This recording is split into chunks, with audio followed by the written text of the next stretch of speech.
Corinthians. Fiel. Coringão empatou com 2 jogadores a menos. Empate em um clássico. Porra, mano, eu quero que você comente. Use o espaço de comentário, eu quero a sua opinião. E Fiel, faz o seguinte, deixa 2 comentários, dá a sua opinião e depois vai lá e faz outro comentário pra ver se desenvolve alguma coisa aqui, porque isso costuma ajudar no desenvolvimento do vídeo. Fiel, representa com like e vamos falar do Coringão, porque 2 jogadores expulsos e o André fazendo a mesma coisa que fez o Ala. Representa, Fiel, e vamos lá. Como só? Por falar em esforços, o PAC foi um esforço danado pro Corinthians, hein? Daquele jeito. Vai falar do jeito Corinthians. Historicamente, o empate à lá Corinthians, né, William? Boa noite a todos. 2 a menos. Aos companheiros da Fã de Esporte. Foi um empate heróico pro Corinthians, dadas as condições do jogo, né? E as condições, e eu acho que esse é o ponto, que o Corinthians se colocou, né? O Corinthians não instituição, mas o Corinthians como elenco, né? Os jogadores do Corinthians, o seu André, o seu Mateuzinho, colocaram o time numa condição de transformar o derby de hoje numa epopeia da metade do segundo tempo para frente, em uma luta da metade do primeiro tempo para frente, em uma epopeia da metade do segundo tempo para frente. E dentro desse contexto, claro que o empate ficou bom para o Corinthians. Para a matemática do campeonato, o empate é melhor para o Palmeiras. Para quem está brigando pelo título, tem uma campanha muito boa, tem um empate fora de casa no Clássico, está na conta. O Corinthians era o primeiro time acima da zona de rebaixamento e para a matemática do campeonato, o Corinthians tinha que ganhar o jogo em casa para respirar. Mas a história do derby deixou a matemática do campeonato em segundo plano. E dentro do contexto do jogo, o empate foi melhor para o Corinthians. E eu vou além. O Corinthians jogou melhor que o Palmeiras, no 11 contra 11, no 11 contra 10, no 11 contra 9. O Corinthians, no meu entendimento, era superior, ligeiramente, mas era superior ao Palmeiras antes da bobagem que o André fez, e a gente vai falar. No 11 contra 10, o Corinthians conseguiu se proteger bem, e no 11 contra 9, nessa luta absolutamente desigual, o Corinthians conseguiu se segurar na base do sofrimento. Poderia até ter vencido o jogo na bola do Yuri Alberto, defesaço do Carlos Miguel. Poderia. Então, assim, quem ficou em campo merece os parabéns pelo que conseguiu sobreviver dentro de um derby tão mal jogado, mas tão disputado como esse.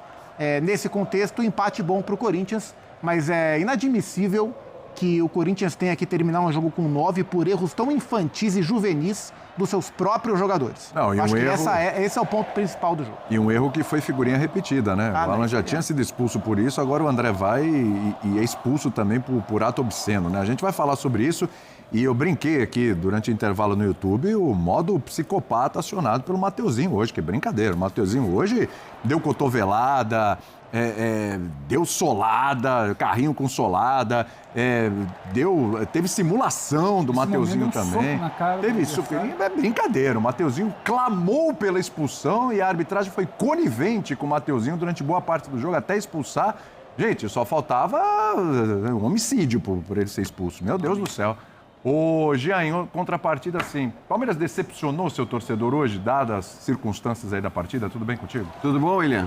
Boa noite a todos. Não, sem dúvida. Para mim, o derby de hoje foi o derby do desequilíbrio contra a incompetência. Acho que as duas coisas são absolutamente indiscutíveis, né? Quer dizer, o Corinthians completamente desequilibrado na figura do Mateuzinho, na figura do André. De maneira geral, né, os clássicos no futebol brasileiro são jogos em que o desequilíbrio predomina. Infelizmente, é isso que a gente tem visto o tempo todo, né, no futebol brasileiro, mas hoje os caras capricharam, os corintianos capricharam nesse aspecto, né? 2 expulsões absolutamente idiotas, mas absolutamente indiscutíveis. E do outro lado, um Palmeiras que jogou por 35 minutos com um jogador a mais, por 25 minutos com 2 jogadores a mais e pouquíssimo fez nesse tempo de jogadores a mais. Então, repito, foi o desequilíbrio como tônica de um lado e a incompetência como tônica de outro.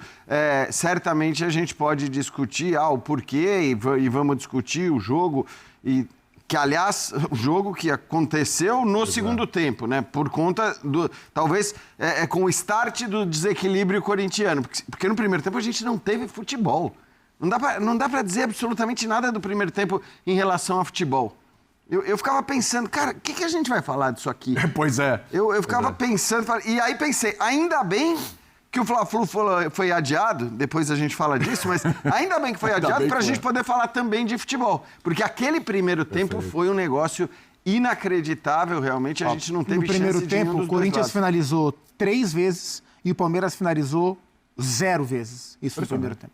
Inacreditável. Você ficou com essa impressão também, Jesus, que o Corinthians, na maior parte do tempo, foi até superior ao Palmeiras? Tudo bem? Tudo bem, boa noite, William, boa noite, companheiros, boa noite aí também aos fãs de esporte. Assim, na medida do possível, né, na hora que o Corinthians tinha um pouco mais a posse da bola, o Palmeiras foi mais objetivo, conseguiu classificar dessa forma.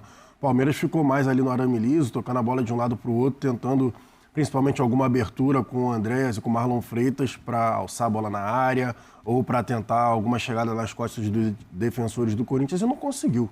Assim, para falar de jogo, sinceramente, difícil, né? É mais fácil e mais óbvio falar dos temperos, né? A gente pode falar assim, do André. Segunda vez que eu tô aqui, né, no Linha, é a segunda vez que a gente tá falando de jogador do Corinthians pegando no documento para mostrar para o adversário e sendo expulso. Porque eu também estava aqui no pós-jogo do Alan, que a gente achou inacreditável, e agora com o André a mesma coisa. O André ainda deu um migué, né? O André ainda deu um migué ali, quase passou batido, mas ali o Flaco Lopes acabou dedurando. Enfim, o primeiro tempo basicamente não teve jogo. Um segundo tempo que depois até deu uma melhorada, né? A questão do Palmeiras tentando sair, pressionar o Corinthians e o Corinthians aproveitando no contra-ataque. Mas jogo jogado eu tô com o Jean. Ainda bem que tem o Fla-Flu pra gente falar de futebol, porque o Corinthians e o Palmeiras a gente vai falar da pancadaria, do destempero de alguns jogadores. E aí, muitas vezes, né, os torcedores vão falar isso é clássico, isso é o derby e tal.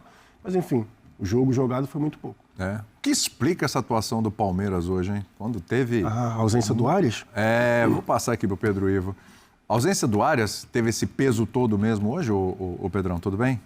Pode ser, eu acho que sim. Ele abraça você, Zupa, Jean, Jailson, pessoal ligado aqui com a gente. O Palmeiras, aos poucos, né, depois da chegada do Arias, ele vai mudando um pouco o eixo do seu jogo. E parece que hoje ele não consegue voltar para o outro eixo, pelo menos no primeiro tempo, quando tenta só no Alan ali e bola de individual, não é nada muito trabalhado, é muito dar no Alan para ver o que ele faz. Dar no Alan para ver o que ele faz. E para um time que tinha jogadores a mais, é pouco do ponto de vista de construção. E talvez na hora que teve que mudar um pouco esse eixo, vai se falar muito na ausência do Arias. O Arias passou a ser o escape, quase todo jogo do Palmeiras passando por ele, troca de lado, ele joga pela esquerda, onde ele começou no Fluminense, né? Depois que ele vai para a direita, mas ele originalmente era um cara de esquerda. E eu entendo quando o Zupa fala da superioridade do Corinthians. E para mim, até muito claro, porque se a gente analisar, dividir o jogo em 3 partes, num primeiro momento, o Corinthians tentava até ter um pouquinho mais a bola. Esse é o primeiro recorte da primeira expulsão. Depois da primeira expulsão, ele tem que se defender, ele se defende. Depois da segunda expulsão, ele tem que sobreviver, ele sobrevive. Então, em 3 recortes de fases distintas do jogo, o Corinthians ele é melhor. E vai chamar muita atenção, porque quando você olha para a tabela, é um time lá da parte de baixo, um trabalho que não tem nenhuma semana ainda sobrevivendo, contra um time que, em tese, já poderia ter um pouco mais a oferecer. Mas aí também, eu acho que esse destempero, que está em tudo que é lado, ele iguala muito. E quando você iguala, você traz para um nível um pouco mais baixo. E quem ainda tem um nível mais baixo de não trabalho, ou trabalho, se é que pode chamar assim, ainda é o Corinthians. Então, quando você puxa para baixo ali, você vai tirando o que pode ter de mais apuro técnico do jogo, é melhor para quem não está jogando tanto há alguns dias. Se você parar para ver, eu acho que o objetivo do Diniz estava até cumprido. O Diniz vence um jogo fora de casa de estreia de Libertadores, não necessariamente com esse dedo do Diniz, não, tinha uma estratégia muito clara ali e deu certo. E hoje ele sobrevive ao Clássico. Então, ele começa amanhã com 4 pontos, que talvez quando ele assumiria, se ele virasse, falar 4 pontos, hein, de um derby. Ia fechar, tá bom. 4 pontos. E esse era o objetivo. O problema é quando a gente olha para a tabela assim, que aí soa até um pouco mais confortável para o Palmeiras e um pouco mais desconfortável. Agora, é impressionante. E eu tô com o Jean, com o Jair, que ele fala, ainda bem que tem outro jogo para falar, porque o primeiro tempo é um não futebol, né? E é uma coisa que a gente até brincava com o nosso Dimas, o nosso editor-chefe, que mas isso aí é muito do clássico. Não acho que é muito do clássico, não. Porque em alguns clássicos recentes você viu bola, você viu coisa jogada para além da temperatura, do destempero, do jogo brigado. Você via alguma coisa. O último derby que foi do Campeonato Paulista, o Palmeiras se defendeu mais, o Corinthians entrando Dorival. O Corinthians fez um grande jogo, naquele jogo que o Andréas pisa na marca do pênalti, que o Memphis perde o pênalti, que o Palmeiras vence no fim com o gol do Flaco. Mas ali teve jogo. Hoje não teve jogo. E é um exemplo que não dá para entrar nessa, que é clássico, é assim mesmo, muito brigado, o clássico tem que interessa é vencer. As equipes optaram por não jogar. E isso é algo deliberado antes da expulsão, porque antes da expulsão a gente já tinha tido outros lances ali. quase furando a bola do outro. Um jogo de sangrar os olhos para quem queria ver um pouquinho mais. Porque o gramado é bom, o estádio é bom, tem jogador de qualidade em campo e a gente viu muito pouco. No primeiro tempo, assim, só o segundo jogo do Diniz, né, com praticamente nenhuma sessão de treino, a gente vê aí o lance capital do jogo, né? O Kaique poderia receber a bola, mas o Alan volta muito bem para fechar a linha de passe e o Carlos Miguel foi muito bem. Mas o Yuri também nem olhou pro lado. Ele não olha pro lado. Se ele trava a passada e olha pro lado, se o Kaique também travasse um pouco a passada, ele ia ficar sozinho, o Alan ia passar direto. O Yuri também nem olhou. No primeiro tempo, até o Corinthians até tentou e conseguiu trocar alguns passes um pouco mais do que conseguiu no jogo da Argentina, por exemplo, também por jogar em casa, claro. Mas a gente viu o time ligeiramente mais confortável para executar algumas das propostas do Diniz. Mas a partir da expulsão, o jogo pediu outra coisa do Diniz, pediu reorganização. Então, assim, o Corinthians começou jogando mais com bola. A partir da expulsão foi um jogo mais sem bola. Sem bola, depois da primeira expulsão, o Diniz fechou num 4-4-1 e baixou o Garro pela direita, com o Kaique pela esquerda, Raniel e Bidon por dentro. E depois da segunda expulsão, 2 linhas de 4. E aí o detalhe, o Corinthians tem tantos desfalques, especialmente entre os reservas, que o Diniz quase não tinha defensores no banco. Ele tinha 2. O João Vitor, que é o jacaré, lateral direito de 19 anos, e o Iago, que é um zagueiro que jogou a Copinha, de 17, que nunca jogou. Então, ele perdeu o lateral direito. Ele não tinha o lateral direito reserva, porque o Milan está machucado. O lateral direito que estava no banco era o moleque da base que ele não ia pôr. Então, ele fecha o jogo com o Carrilho de lateral direito. Praticamente não mexe 2 vezes no time, 3, bota o Lingard no final, né? O Diniz é um cara que mexe pouco, né, durante os jogos. Mas ele foi tendo que fechar o time em organização. Então, até para o técnico que acabou de chegar e que está tentando aos poucos fazer o time jogar minimamente dentro do possível como ele quer, o jogo demandou dele outro tipo de postura, uma postura de organização sem bola. E dentro desse sentido, acho que ele sai com a missão muito mais cumprida do que o Abel. Hoje não o Abel, né? O João Martins e a comissão, porque o Abel estava suspenso para variar um pouquinho. Hoje, individualmente, né, já alguns jogadores que a gente até elogiou aqui do Palmeiras no meio da semana, né? Mesmo no empate contra o Júnior, né? Falando que o Felipe Anderson não estava entrando bem, o Maurício não estava tão bem assim, mas estava cumprindo ali a função e tal. Alguns jogadores que a gente estava elogiando bastante, hoje também não entregaram. Individualmente também o Palmeiras, Felipe Anderson entrou, hoje Felipe Anderson, foi se doído sai de ver, aquele gol, a trajetória do Felipe Anderson vai ficar difícil. Se sai aquele muito complicado. Porque, enfim, foi uma bobagem absurda, né? A maneira como ele se comporta no lance não é uma maneira que você tem que se comportar, obviamente, num jogo desse tamanho. Mas acho que, assim, além da questão individual, faltou inteligência ao Palmeiras a partir do momento que ele tinha, principalmente 2 jogadores a mais. Porque acho que 1 a mais ainda é uma coisa que o time adversário muitas vezes consegue se fechar, deixa de atacar e ao deixar de atacar, defensivamente ele se torna tão sólido quanto ele poderia ser com um jogador a mais. Agora, com 2... não tem desculpa. Com 2, você tem que ser inteligente.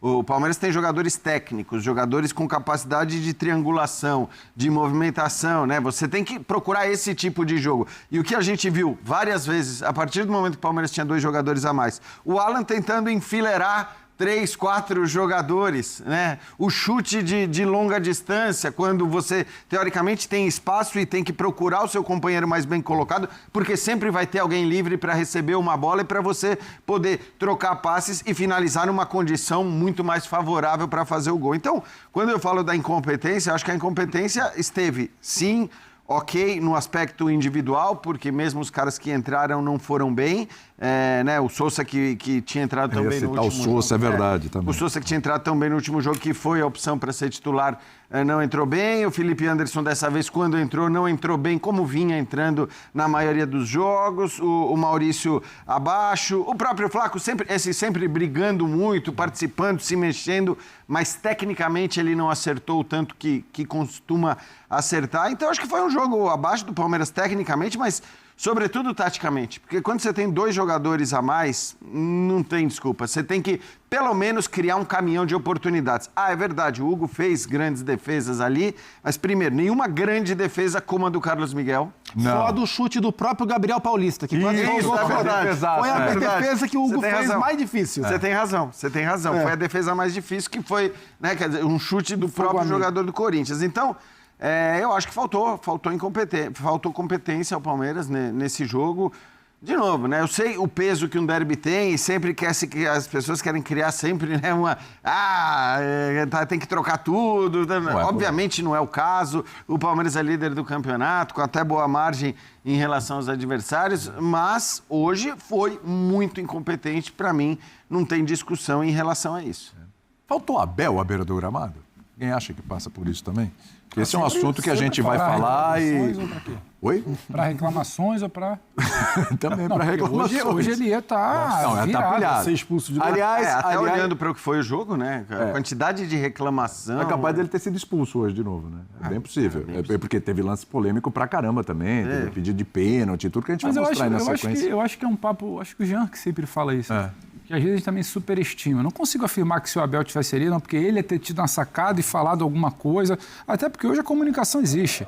Você tem telefone aqui, telefone acolá. A comissão que está com ele conhece a cabeça dele há muito tempo, conhece o Palmeiras há muito tempo, conhece esse grupo há muito tempo. Então, se não deu certo hoje também é pelo Abel, se tivesse dado certo também seria pelo Abel, não por conta do João ali na beirada. Não acho que tenha faltado, o Palmeiras estava apático porque o treinador, porque em muitos momentos o Abel já não esteve à beira do campo e o Palmeiras venceu. E o trabalho já estava ali enraizado. Acho que hoje, desde o início, independentemente da presença ou não do Abel, não era o Palmeiras que a gente já acostumou a ver em jogos, sabe, mais pegados, inclusive. O Palmeiras já achou soluções em jogos mais pegados.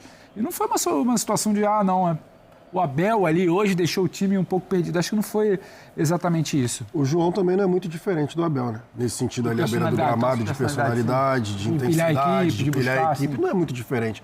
Para mim, faltou futebol, porque no momento que você tem um jogador a menos, tudo que, por exemplo, eu tô com um jogador a menos, o que eu quero é que o meu adversário fique alçando bola na área.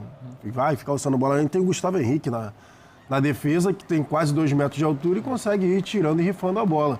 Então, o Jean falou muito bem, se você está com um jogador a mais, você tem que ter a posse da bola com inteligência e tentar ali triangulações, para você tentar envolver o seu adversário. Essa daí é do Maurício, é um pouco dali da entrada da área. As jogadas do Palmeiras de perigo foram mais de chutes de longa distância do que de jogada trabalhada. Ou a outra do Alan lá que termina naquele chute, nessa daí. Do Alan que ele passa por 3, enfileirando como o Jean trouxe. Sousa, né? E é o do Sousa lá com o Gabriel Paulista. Eu não sei se vai entrar na discussão daqui a pouco, mas enfim, também deve entrar. Vai entrar. O chute aí do Gabriel Paulista, que, enfim, para mim acertou o Sousa. Mas a gente vai entrar nessa discussão. Mas para mim faltou futebol, claramente faltou futebol Palmeiras, até porque teve 2 jogadores a mais e forçou, para mim, sentiu muita falta do Ares, como a gente estava falando ali no início. O time do Palmeiras fica penso com o Arias, né? Já acostumou a ter um jogador que vai acalmar o jogo, que vai acelerar quando tiver que acelerar, que vai acalmar, que fisicamente aguenta o tranco, também tem essa diferença. E hoje foi mais ou menos o jogar no Alan lá do lado direito, né? Me lembrou muito quando falava-se da Estevão dependência, né? De ficar invertendo a bola do lado direito para um moleque tentar definir a partida e do outro lado ficava-se mais ali uma troca de passes na tentativa de gerar espaço. Mas hoje eu acho que essa questão do Estevão era algo até muito mais coordenado e pensado para você buscar. Hoje a situação do Alan, para mim, era muito mais algo ali dele, intuitivo, não tinha o que fazer, então ele buscava. Lembrou um pouco o jogo de quarta-feira do Palmeiras contra o Júnior, né? A gente já falou aqui. Foi torto pro Arias, né? E o contexto do jogo, a parte da dificuldade que o Palmeiras teve, né? O Palmeiras tem feito os seus melhores jogos no ano, nos jogos em que ele consegue jogar mais em transição com menos posse. No jogo da Colômbia, o gol do Júnior no começo obrigou o Palmeiras a tomar a iniciativa e o Palmeiras sofreu com isso. Tanto que ele sofreu, porque a característica do Arias é de mais correr no espaço, a característica do Alan é de mais correr no espaço, o Flaco é um atacante de mais movimentação. Pessoal, vamos lá. O Corinthians merecia ganhar esse jogo, mano. O Yuri Alberto me perde aquele gol, mano. Yuri Alberto ali tinha várias coisas pra ele fazer. Driblar o goleiro, coisa que jogador brasileiro não faz mais. Jogador brasileiro não. Jogador da atualidade não dribla mais, mano. É raro você ver um atacante, alguém driblando o goleiro pra fazer o gol. Yuri Alberto podia driblar. Yuri Alberto podia tocar. Podia dar uma cavadinha. Mas ele chuta em cima do Carlos Miguel, que só faz assim com o braço e pega a bola, mano. Independente dessa chance jogada fora pelo Yuri Alberto, o Corinthians jogou mais, mano. O Corinthians jogou mais, foi melhor. Até quando tava com 2 a menos, o Corinthians ainda estava melhor do que o Palmeiras. Se alguém merecesse a vitória hoje, seria o Corinthians. Mas se você discorda, dê a sua opinião. use o espaço de comentário e dá a sua opinião. Comenta 2 vezes aí o porquê você acha que o Corinthians não merecia a vitória. Ó, clássico é clássico e vice-versa, a gente sabe como é clássico, certo? Então, esse empate vai com gosto amargo, mas é clássico. Clássico é assim mesmo. Clássico tem de tudo. Teve dois jogadores expulsos e o André, meu filho, depois da proposta do Mila, você não foi mais o mesmo. Bota a cabeça no lugar, André. Se você continuar assim, logo você vai comer banco. Vai acontecer com você o que aconteceu com o Guinegão. Calma. Tudo em seu tempo. Representa com like fiel e dá a sua opinião, beleza? Tamo juntos e vai, Corinthians.